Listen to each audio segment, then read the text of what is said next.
Good evening and welcome on in for part 2 of today's From Day 1. As always, we do have frauditors, auditors, soft hits waiting for us on the back burner.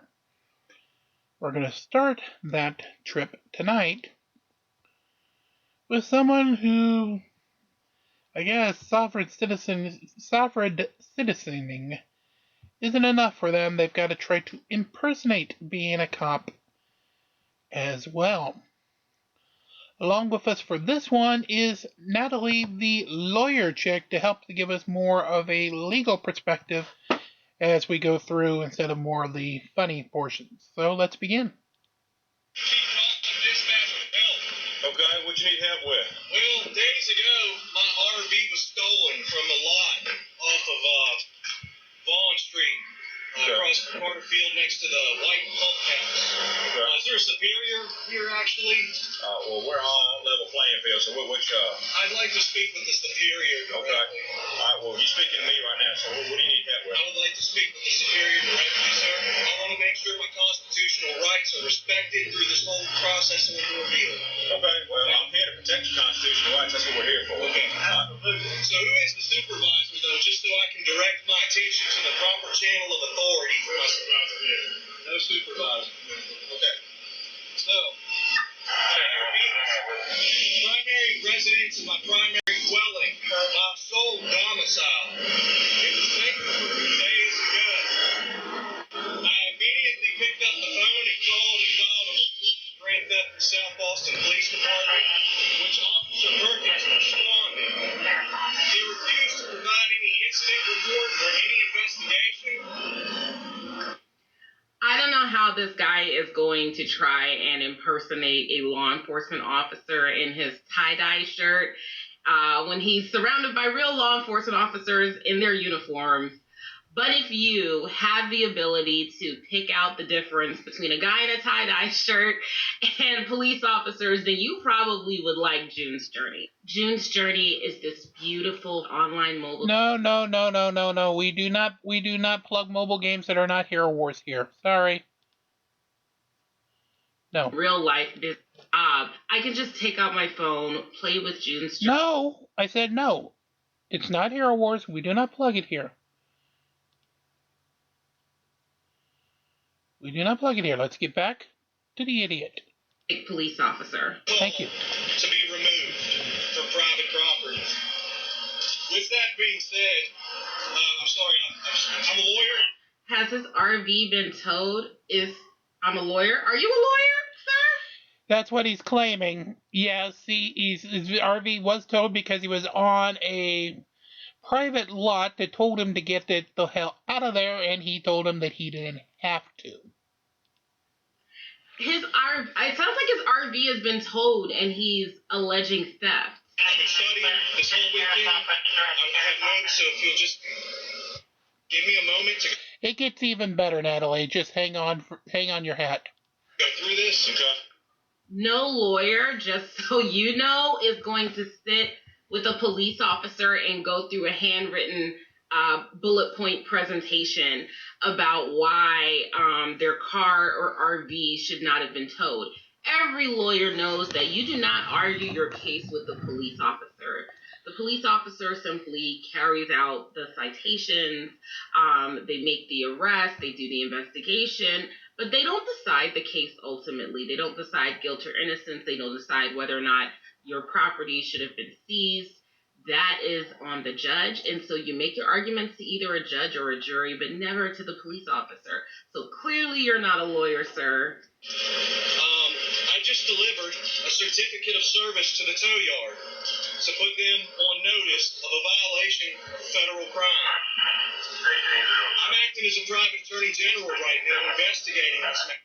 Oh, not a lawyer, a private attorney general, which is a made-up term by sovereign citizens where they want to appoint themselves as the attorney general over their own made-up jurisdiction.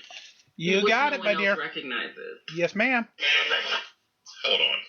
I thought we already had a private attorney general. That's right. I forgot. He's in prison for running a mortgage scam and practicing law without a license. Get him, I'm also Shirley. filing the report.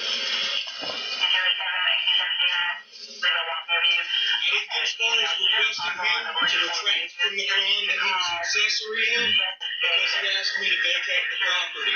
Okay. So I removed myself from him. Not to go anywhere because he was under arrest. Yeah, you heard that right. He told the tow truck operator that he's under arrest. Residents into the county jurisdiction. This would also be the scene of a crime. This is your jurisdiction as well in regards to that. I'm going to stop you right there. Yes, sir. No crime has been committed. Yes, sir, it has. But you can let me finish talking first, and then you can talk, all right? Yes, That's how this is going to work. prison of a felony. Okay, look, you can stop talking and listen to me, okay? No, he's not going to stop talking because then how else is he going to spew this foolishness? No crime's been taken. You parked your vehicle on a lot owned by somebody else. You can't park it there. That means he's in some Code of Virginia says you cannot leave any property belongs to somebody else's Can you name. furnish me that? I wonder if this is Virginia. I'm wondering if it's on the Eastern Shore part of Virginia, given this police officer's accent. He almost sounds like he's from Smith Island, which is not really Virginia. It's more like off the coast of Maryland, but he has that Smith Island accent. Very interesting. That code? Nice pickup. I'm telling you. Listen here, sir. With all due respect, this is why I requested a supervisor. Because I'm an idiot. Using the ticket in regards to the felony, and you're acting as an attorney practicing law unlicensed right now, which is also a So, misprison of a felony. Under nearly all states' laws, including Maryland's, misprison of a felony is not a crime. South Carolina is the only state that actively prosecutes it. Thus, if you conceal what you know about a felony from local or state authorities, you're in the clear. But if you do that with the feds, they may come after you. Is a crime that occurs when someone knows a felony has been committed, so they didn't participate in it, they just know that it happened, but fails to inform the authorities about it. The crime originated in English common law and required that citizens report crimes or face criminal prosecution. So there's no duty, by and large, that varies depending on the, if you're talking about maybe a child care worker with child abuse, they have a duty to report. But for the most part, there's no duty for anyone to report a felony. So he's saying by them not intervening with his car being legally towed from somewhere it shouldn't have been parked, they were committing misprison of a felony, which is not a crime. Okay, I hope that that's clear. You are here to solely take a criminal report. In regards to that, Nothing criminal takes hold on place. a second, sir. I'm not trying to argue with you. I'm trying Yeah, you are. to educate you. That's rich. Now, the Supreme Court had ruled that it is your sole duty to take a criminal report in regards, and if I am falsifying any information in regards to this report, you will be liable to arrest me. Now, with the state law and federal law considering, I'm going to educate you. Not at one point, at any point in time, was I made aware that I was trespassing. Therefore, it is a crime in regards to the removal of that vehicle from No, it's not. No. You know it is not your property, so no, it's not. that property because nobody had made anybody aware that a crime's been committed. I'm going to elaborate for you in a clear instance. 1 second, sir. No, he's talking, you stop talking. I really wanted to speak with the supervisor so I didn't get gangbanged by a bunch of people who didn't study law. Yeah, Natalie, getting gangbanged by law enforcement? Really? Yeah. I don't think that word means what you think it means. Thank you. The person owned the property you parked on? It's not owned by a private individual. It's owned by a private corporation. Did that corporation give you permission to park to? This property has been generally open and accessible to the public in the neighborhood for generations, as I can testify myself to that. Oh, So in he's other trying to words, the claim answer some is type no. of property easements because it's been open to the public. If a corporation owns a piece of, if it's clear that this is someone else's property, you don't have the right to go and park on it. They can ask for it to be towed and it can be towed. So he's absolutely tripping about that. Yeah, he You is. can't come park in my driveway and say, well, I can drive into your driveway so I can just park there. Absolutely not. There are no posting signs whatsoever that would deem any portion of that property not open and accessible to the general public. You don't own it. You can't just take over private property and just say, oh, because you don't have a moat around it and a huge fence, I can just park my RV here. You're nuts. Wait. I have to have moats now in front of my property? I thought a fence was good enough. God damn it, Natalie. Now I'm going to go build moats around GC Central. It's crazy. Sir, this is misprision of a felony. If you'll produce What are you talking about? seriously wanted his supervisor to come down here and respect my... He looked up whatever biggest word he could find, probably in Black's Law Dictionary, knowing the way these sovereign citizens like to use Black's Law, which you and I both know that ever since school days, we probably, for the most part, have never fucking touched again in our lives. And he goes, oh, this word is big, and then he figures he'd use that word. That's probably where he got the word, and again, doesn't know what the fuck it's actually meaning. Constitutional rights. What is your name, sir? Deputy Weddle. Okay, and your name, sir? Deputy Moore, 2 O's. Deputy Moore. Like you're more going to jail. From there. With that being said, violations of U.S. Code and of the Constitution are as follows. The RICO Act, the Homestead Act, 18 U.S. 241 and 242, and an intent to extort me for money when I have no contract with them. No contract. No notice. No contract. Therefore, that is a violation of 1961. I did. And they refused, claiming it was civil. However, that is another... I wonder why the FBI wouldn't intervene in your dispute with a private company that doesn't want you to park in their parking lot or on their property. instance where they are... misprision of a felony and practicing law without a license. They cannot tell me it's civil when I'm filing a criminal report with all the information in regards to such. Regulation entitled 42-1986 and also the 8th Amendment. The grounds that I have for this criminal matter are as follows. Oh, fuck that. It's not a criminal matter. You are not to decide that, sir. You are not to decide. You're here to take a criminal report, nothing more.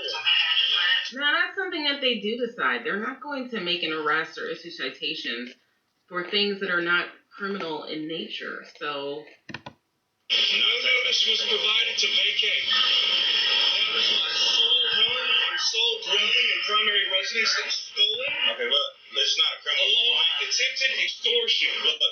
Wait, this guy claims that he's a lawyer, but his only home is an RV. Natalie, I know you're a lawyer. Is your only home an RV? I don't think so. Listen, don't talk over me again. This isn't a criminal act, so you can vacate the property, okay? And possess and defend my sole dwelling Who doesn't? immediately. Yeah, do that. With that being said, I would request your supervisor down here. See, Natalie, this is going to get better. You see that officer? He's going to go talk to the tow yard. Immediately. Please call your supervisor down here immediately. He asked you a question. I asked you to call your supervisor. That's not one coming. It is your job to respect my rights and wishes, considering you are felony right now and violating my rights, sir. first of all, misprisioning a felony is not a crime in this context. And also, this isn't even misprisioning a felony. Stop saying that. Just stop saying it. He doesn't know any other big words, Natalie.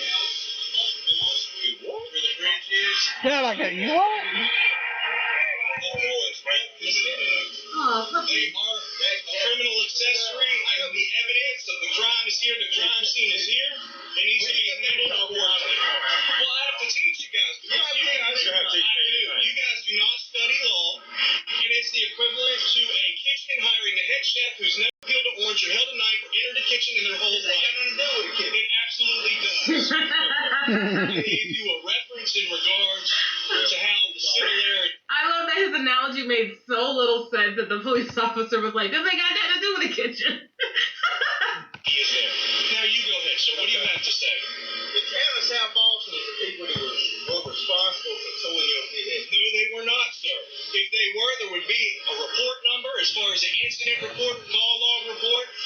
have paperwork regards to such.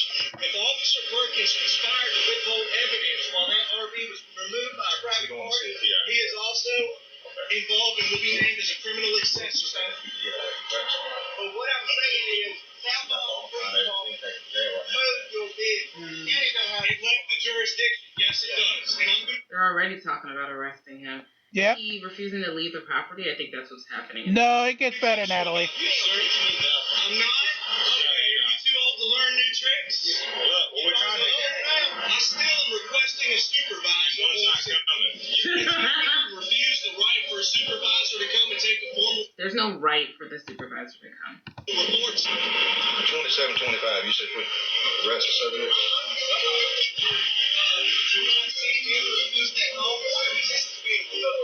He's about to get arrested. Yep. I'm not in agreement with Put your hands behind your back. Why am I being arrested? You may not under arrest. What? I'm sorry. Why are you detaining me? We'll get to that in a second. Why are you detaining me, sir? We'll get to that in just a second. You're under arrest. Why am I being arrested? I'm not impersonating Go ahead and let go of your phone. You can't have that back in the car. Go ahead and release your phone. I'm not impersonating law enforcement. Yeah, you did. You served that man a paper down there that you wrote and told him he was under arrest. That's impersonating a police officer. I did not tell him he was under arrest. I said, stay right there. You're going to be placed under arrest. You can't do that. No, I did not tell him I was placing you under arrest. I did not impersonate an officer. I did not offer any information. Yes, you did. Here is witness intimidation. Is that your dog? And this is suppressing my rights. Yes, sir, that is my dog. Oh, poor puppy. I'd like my sister to come pick up my dog, please. What are we? Sir, you guys, You should look on the bright side. At least now he's going to have somewhere to sleep tonight. Thank you. I did not impersonate an officer. Yes, you did. Safety in jeopardy.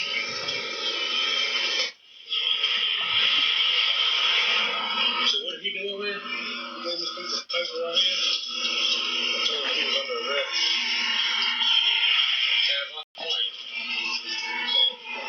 That's what I'm trying to figure out. I want somebody who can get the Frank and see what exactly he's doing. If he under lock, I'm charged for trespassing. He told us the little lady can't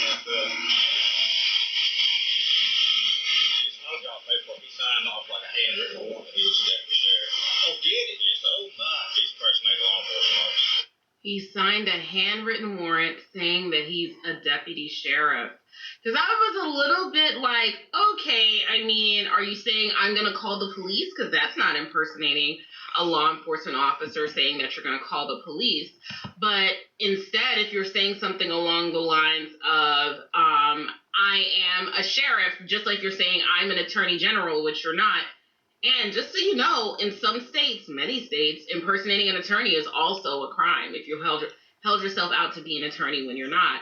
So he's signing this handwritten warrant and saying, I'm a sheriff and you're under arrest.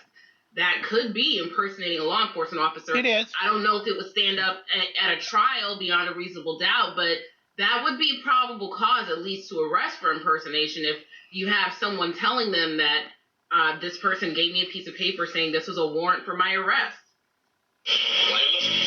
But you'd have to be insane to believe that this guy is actually a law enforcement officer in his tie-dye shirt. He gave John this piece of paper and said he committed a criminal act and he's under arrest. I was like, he told you you were under arrest. He said, yeah. He was still on. He said, yes. I said, we're down. So, we're down.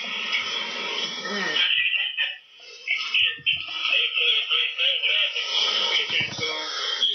You keep it on with it, Joey? Is he riding your car? Yeah, he's already in my car. Keep it on in case he has anything. Well, he's still talking, so yeah, I'm sure. Yeah, of course he is talking. You hear that? In case he has anything else to say and the other officer says, well, he's still talking. Everything that you say will be used against you in a court of law. It absolutely will. And unless the officer is interrogating you while you're in custody and didn't read you your Miranda rights.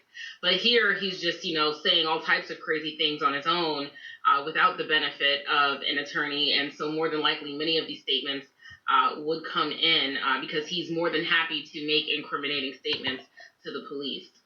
As long as you don't ask me any questions, you can talk all I want to.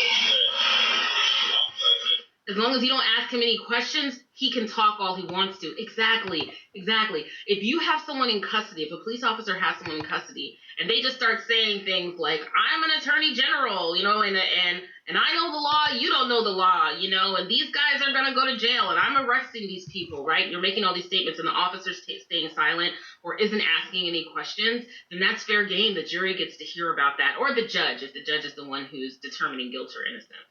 So, holding yourself out as an attorney general, a lawyer, as a marshal, I think, a sheriff's deputy or something like that, writing up your own warrants, all of those are going to be good ways to get yourself in trouble with the law, because the community has to have trust in law enforcement, attorneys and judges.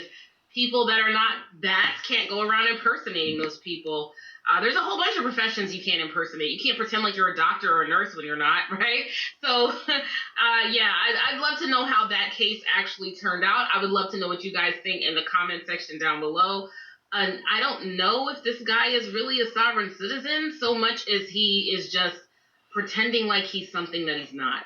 Anyway, I will talk to you guys, and he definitely doesn't understand the law. All right, thank you very much, Natalie. We'll love to have you again in the near future.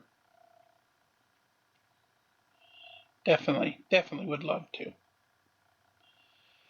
Alrighty, Father Skeptic, are you there? I want to go old school with you tonight.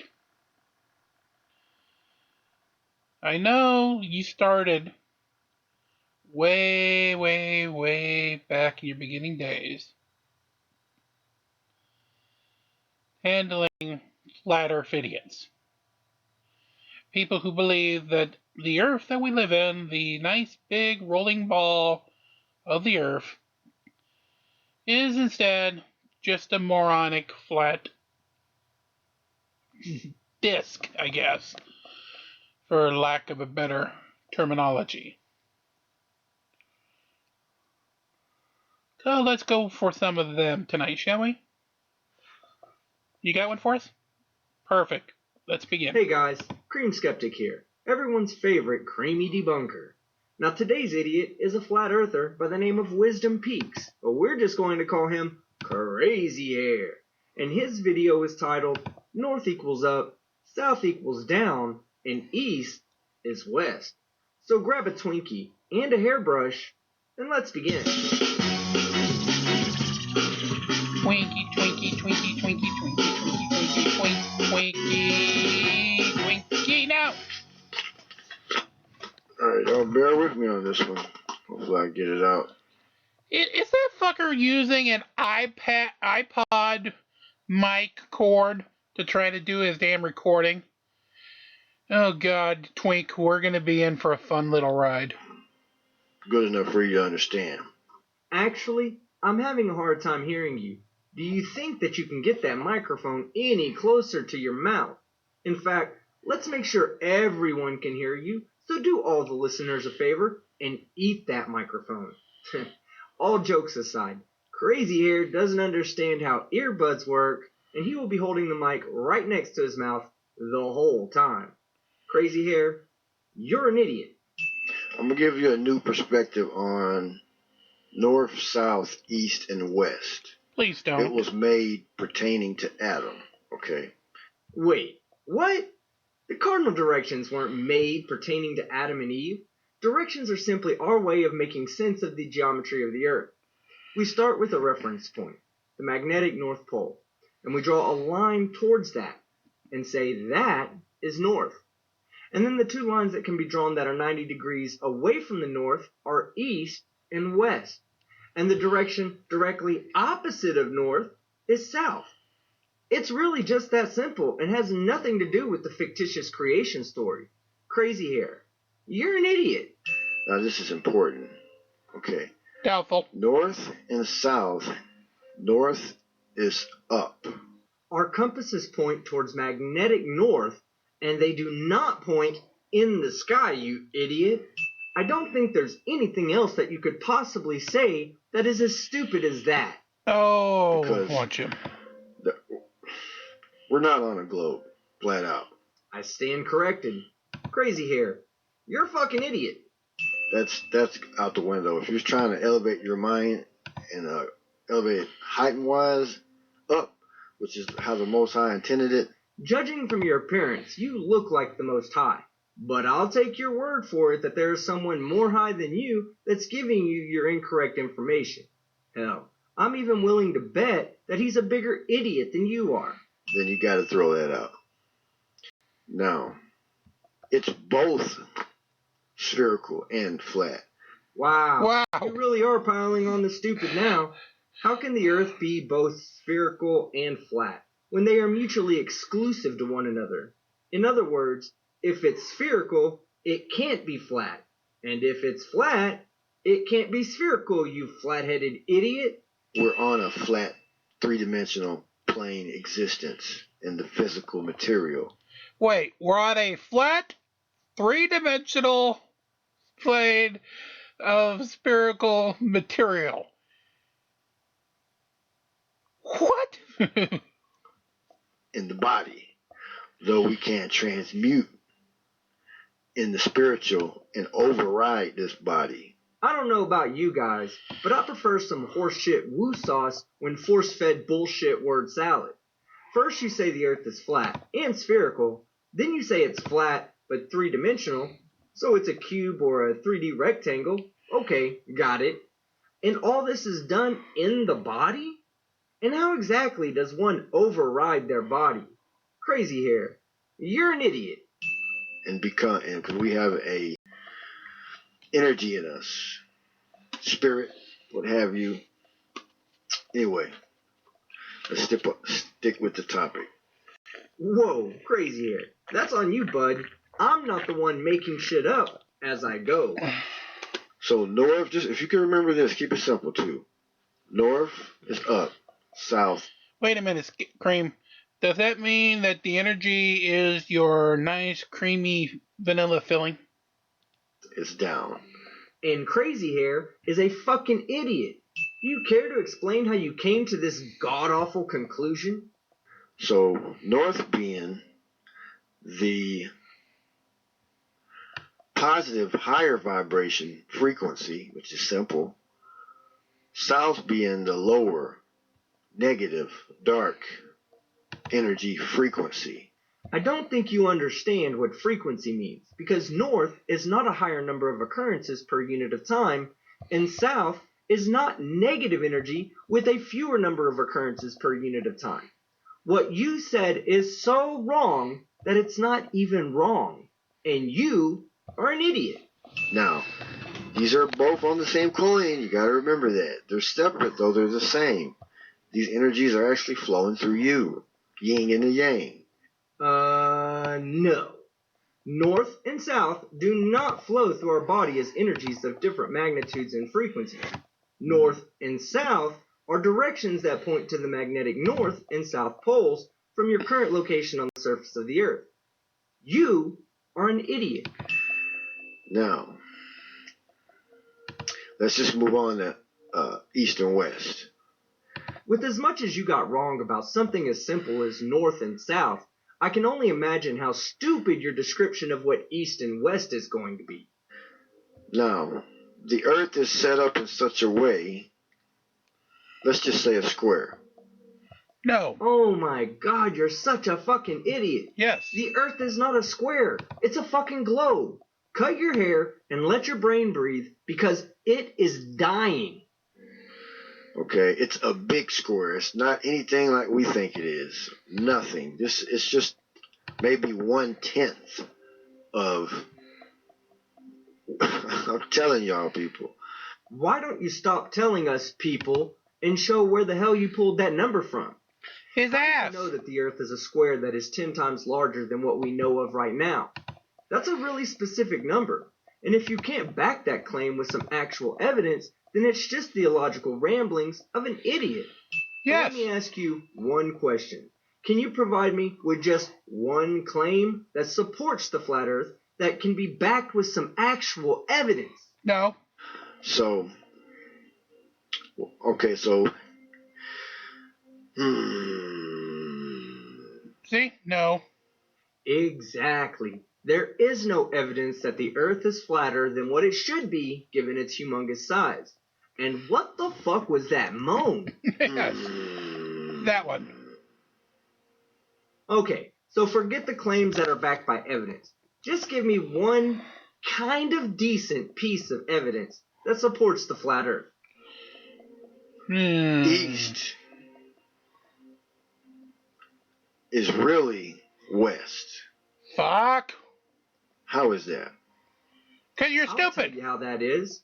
East is really west because you are a fucking idiot. Thank you. But please, explain to us in detail how you reached this level of stupidity.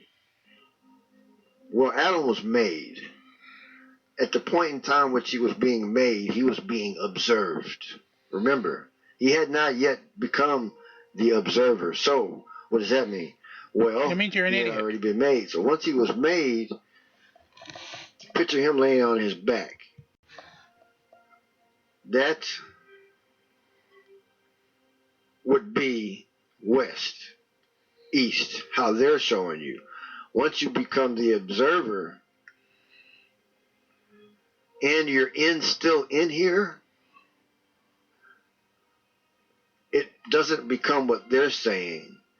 It switches, which is deep. Y'all gonna struggle with that one. Even I am still struggling with that one. That's because you're making up your I shit. don't question that you struggle with your own stupidity. Let's break down all the stupid that was just said. First, you assume the creation story is real while not having proof of said story. Second, you assume that Adam was created on his back. What if he was created on his stomach, like all the rest of us homegrown humans? Third, if God said, "Hey Adam, that way is east," and Adam stood up and said, "No, that way is east," well, then Adam is just as much of an idiot as you are, Crazy Hair. That's something I'll let you in. Because when you're in the Matrix, it's very hard to separate truth from fiction, which... You do know The Matrix was a movie, right? Not something that you live in on a daily basis. A movie with some decent special effects, I will grant you, but a movie. What is? I mean, there is no such thing other than Christ. Okay, so now you're saying that we are in the Matrix, and the only thing that is truth is Christ. But how would you even know that? What if Christ was just another made-up lie by the Matrix? Or, better yet, what if Christ is the designer of the Matrix? I have so many dumbass questions to ask this idiot, but Crazy Hair has so few brain cells to answer them. So, hopefully I got that out decent. No, North you didn't. is up. North is not fucking up, you idiot! Now, the horizon always rises to eye level, and water always finds its level. Oh, fuck. But what's going on is the elevation is at such a level to where the eye cannot perceive it. No, and no, you He's idiot. an idiot. The horizon drops with elevation. This has been proven many times using cameras and drones. Water finds its own level based on its container and the forces acting on the water, like gravity. And the reason the horizon appears to rise to eye level on a flat Earth given enough distance is because the angular distance between the ground and eye level will eventually become so small that its angular size is less than the angular resolution of whatever optical device you're using, at which point the ground will look as if it has risen to eye level. I mean, it's very subtle. So,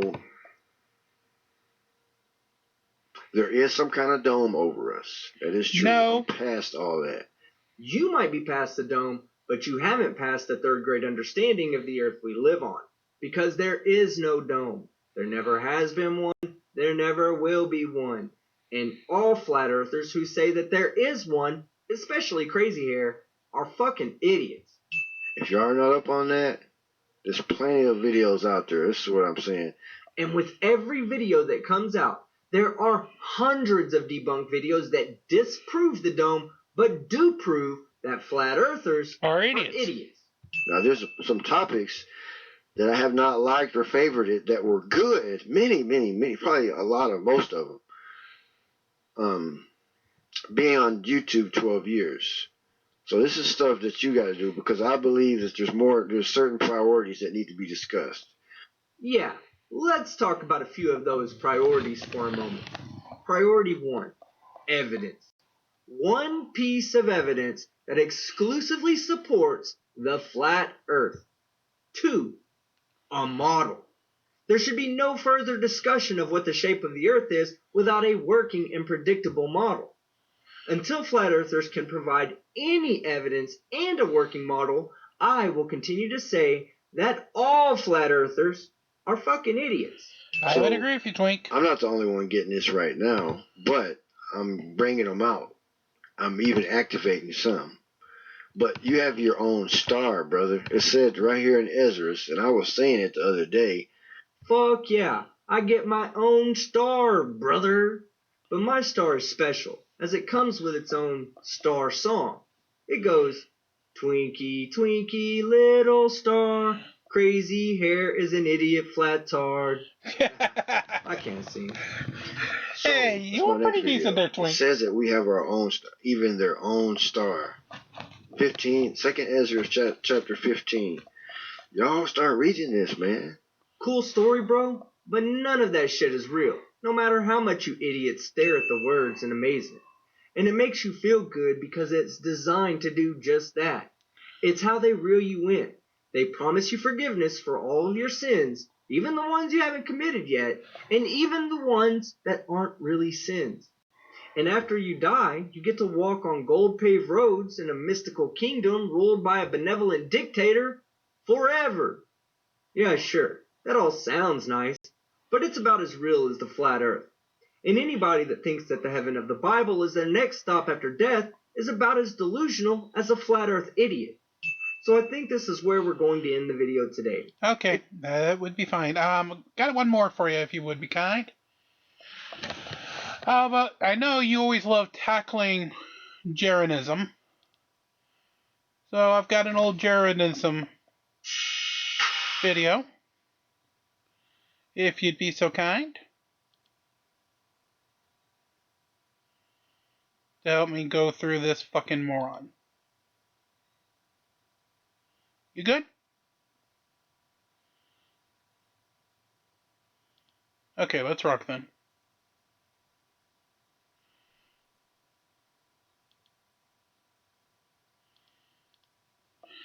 The scientific method was first proposed in the 13th century by Roger Bacon. He had a brother, Francis Bacon, who is also attributed with the introduction of the scientific method into the science community. The scientific method was designed to minimize the influence of bias, especially confirmation bias.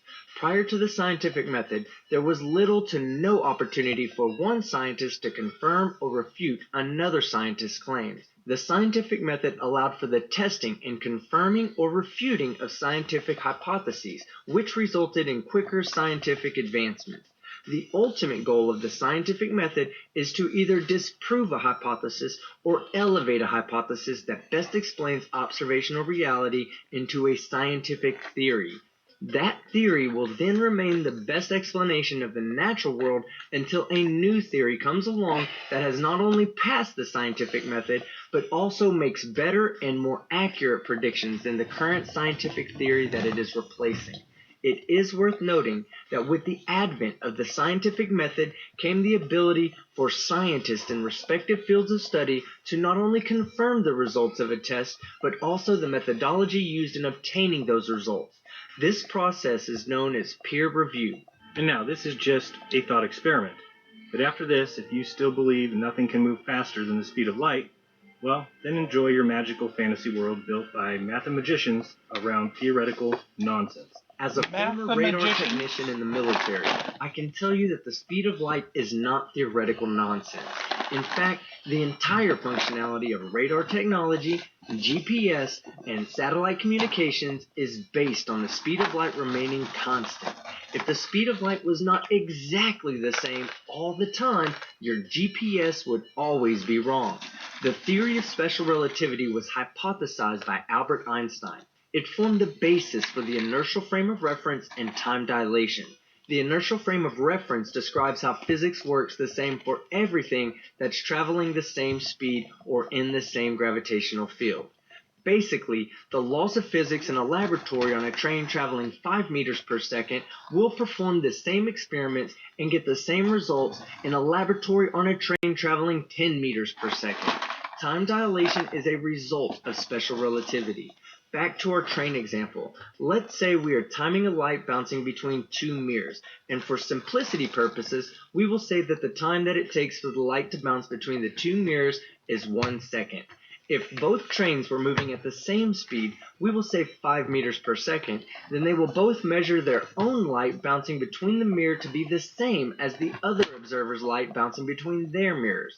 Now let's speed the first observer up to 10 meters per second. While both observers would observe their own light bouncing between the mirrors at 1 second intervals, something strange would happen when they observe each other's lights. When the second observer observes the first observer, he will notice that the light is not bouncing straight up and down, but also has a lateral movement that corresponds to the additional 5 meters per second faster the first observer is actually traveling. It might not seem like a big deal at first, but unless something gives, the light for the first observer will appear to move faster than the speed of light to the second observer. Either the fundamental speed of light is incorrect or time is flexible, and we have come to understand that the truth is time is flexible. The second observer will observe time slowing down for the first observer so that the light has more than 1 second to travel between mirrors, and vice versa for observations occurring from the first observer observing the second observer. I know it sounds crazy, but it has been tested and proven to be true. In fact, time dilation is a pretty simple calculation that anybody can do. The equation reads, T equals T0 divided by 1 minus V squared divided by the speed of light squared to the 1/2 power, where T equals the time observed in the time dilated frame, T0 is the time observed in the reference frame, V is the relative velocity difference between the observers, and C is the speed of light in a vacuum. If we use our example and say that observer 1 is traveling at 5% of the speed of light faster than observer 2, then we can calculate the time dilation that would take place.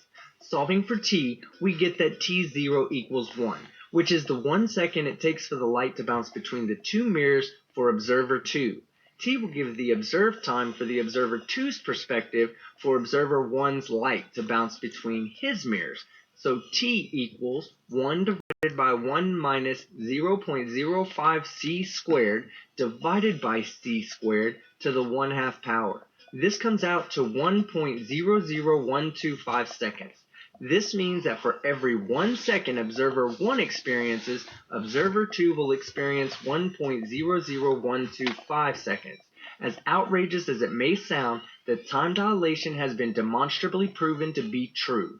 The most notable demonstration of time dilation is in the functionality of GPS satellites. Due to the fact that they are geostationary satellites, they have to travel faster than the point on the ground that they are directly above to remain in their geostationary position.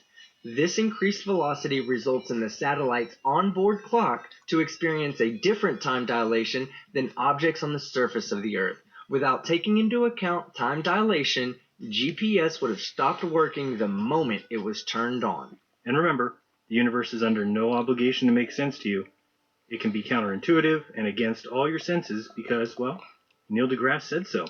And he knows all about the universe because, he read it in a book. Aw, Jism. Aw, Are poor you baby. salty because you can't read a science book? Neil deGrasse Tyson has He can't even read a comic book. What are you talking about, a science book? But go ahead and keep talking about Neil deGrasse. He's a good guy. a PhD in astrophysics. He has received many national and international awards, ranging from Discover magazine labeling him one of the 10 most influential people in science in 2008 to People magazine listing him as the sexiest astrophysicist alive in 2000. Not to mention, he has an honorary doctorate from 19 different universities.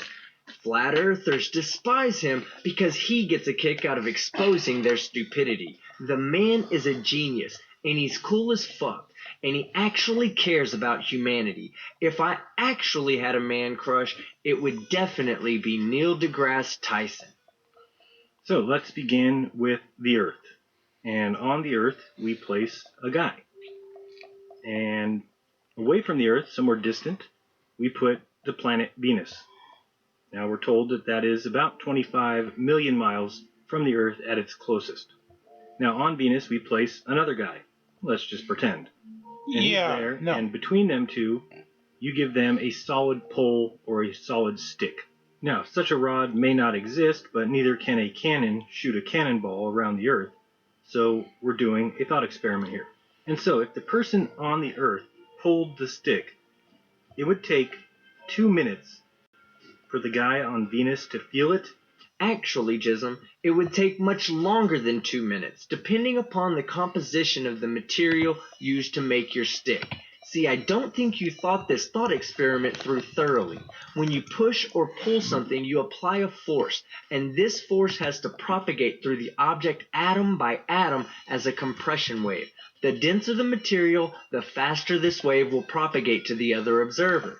This is one of the problems with thought experiments. While they are good for conceptually devising models to test hypotheses, not all the time will they translate to an actual real-world application. Take, for instance, the Schrodinger's cat thought experiment. Hey, I like the cat. Has no real-world application, but it led to the development of Schrodinger's equation, which is one of the most descriptive equations we have in modern physics. While I understand what you're trying to say, I'll let you get through your whole argument before pointing out the fallacies of your thought experiment. I'll even help you make it better, since it gives me the ability to show you how your thought experiment has no real-world application. So if we move to the sun, and we've got someone on the Earth and someone on the sun, and they've got the same rod, and they both pull it, what happens? It would take 8 minutes for them each to know the other one pulled the stick, so what happens in the meantime? The stick grows magically? This is our science? Okay, let's move on to Polaris. Now we've got a person on the Earth holding the rod with a person on Polaris.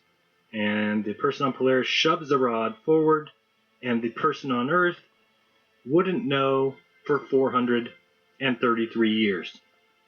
I mean, who doesn't disagree that this is some bullshit? I can agree.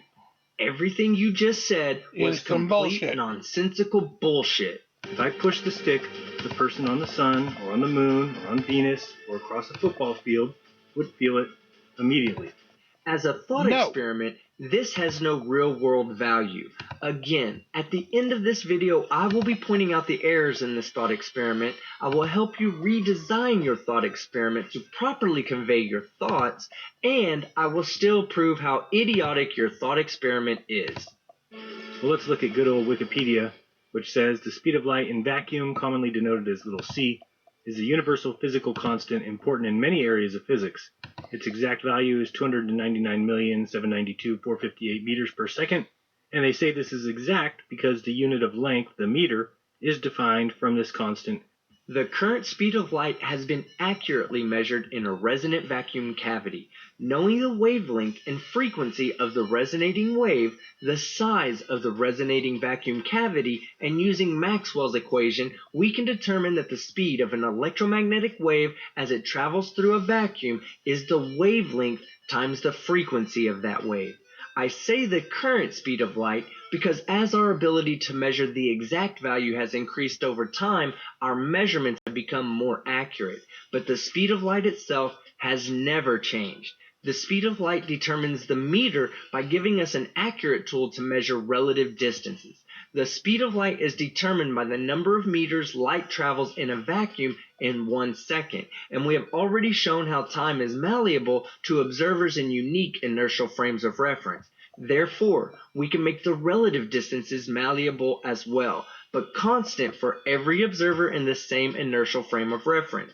In other words, to any observer in a different inertial frame of reference, a meter-long stick will appear either shorter or longer than a meter.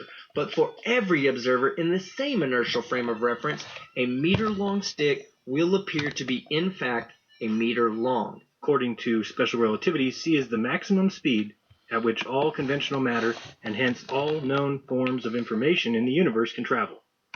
Simply isn't true.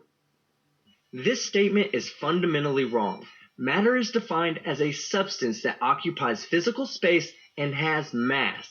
The only particles that can travel at the speed of light are massless particles like photons, hence the name speed of light. The assertion that information cannot be passed faster than the speed of light is true, as we can manipulate electromagnetic waves to send and receive information, and electromagnetic waves propagate precisely at the speed of light in a vacuum. We can push the stick, and it would travel faster than the speed of light. I was gonna try really hard not to say it, but Jism, you are a fucking idiot. Says for many practical purposes, light and other electromagnetic waves will appear to propagate instantaneously, but for long distances and very sensitive measurements, their finite speed has noticeable effects. This should go without saying. Anything moving at 300,000 kilometers per second is going to appear to move instantaneously over short distances to anyone without sensitive time measuring devices. It is, however, accurately measurable, and with these precise measurements, we can determine with accuracy the location of an object using radar technology. If we send out an electromagnetic signal and measure the time it takes to return after bouncing off of an object to be 1/150,000th of a second, we can determine with precision that the object is 1 kilometer away. Changing the speed of light to a variable instead of a constant would render all such electromagnetic wave technology useless. The light seen from stars left many years ago, allowing the study of the history of the universe by looking at distant objects. This is one of the coolest things that we get from a constant and finite light speed. We can peer into the night and observe stars in all possible stages of life.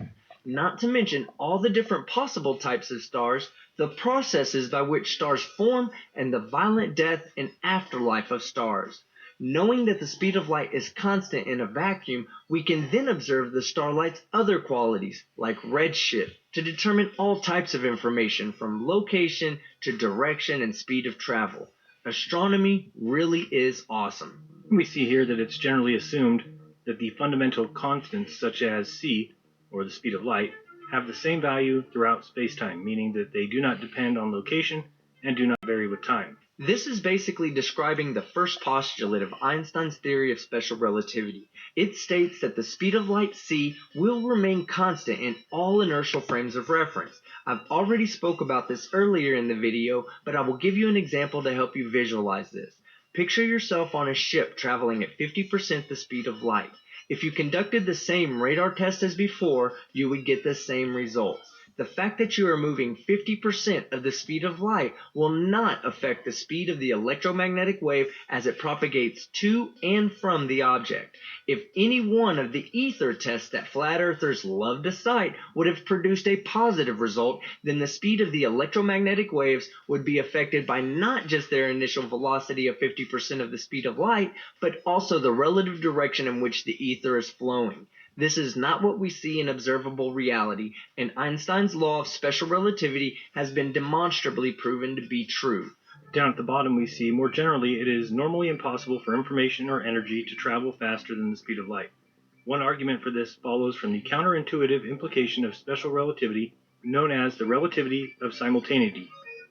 If the spatial distance between two events, A and B, is greater than the time interval between them multiplied by the speed of light, then there are frames of reference in which A precedes B, others in which B precedes A, and others in which they are simultaneous.